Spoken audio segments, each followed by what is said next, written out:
राधे राधे भक्तों, इस कथा में हम जानेंगे कि भगवान श्री कृष्ण के भक्त गरीब क्यों होते हैं।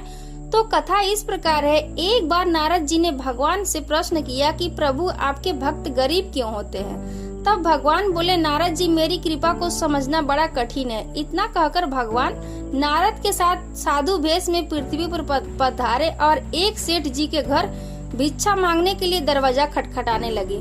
सेठ जी बिगड़ते हुए दरवाजे की तरफ आए और देखा दो साधु खड़े हैं। भगवान बोले, भैया बड़ी जोरों की भूख लगी है, थोड़ा सा खाना मिल जाए।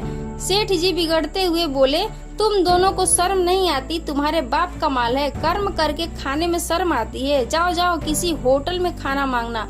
नारद जी बोले, देखा प्रभु, यह आपके भक्तों और आपका निरादन करने वाला सुखी प्राणी है, इसको अभिशाप दीजिए। नारद जी की बात सुनते ही भगवान ने उसे सेठ को अधिक धन संपत्ति बढ़ाने वाला वरदान दे दिया।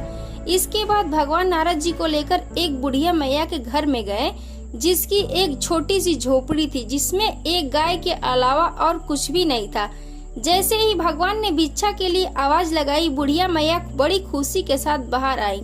दोनों संतों को आसन देकर बिठाया और उनके पीने के लिए दूध लेकर आ गई और बोली, प्रभु मेरे पास और कुछ नहीं है, इसे स्वीकार कीजिए। भगवान ने बड़े प्रेम से स्वीकार किया। तब नारद जी ने भगवान से कहा, प्रभु आपको भक्तों की इस संसार में देखो कैसी दुर्दशा है। मेरे से तो देखी नहीं जाती। यह बेचारी बुढ़िया मैया आपका भजन करती है और अतिथि सत्कार भी करती है। आप इसको कोई अच्छा सा आशीर्वाद दे दीजिए।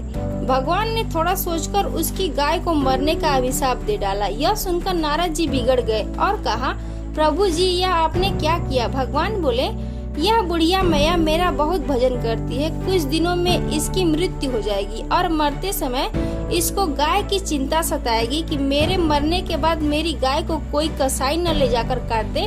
मेरे मरने के बाद इसको कौन देखेगा?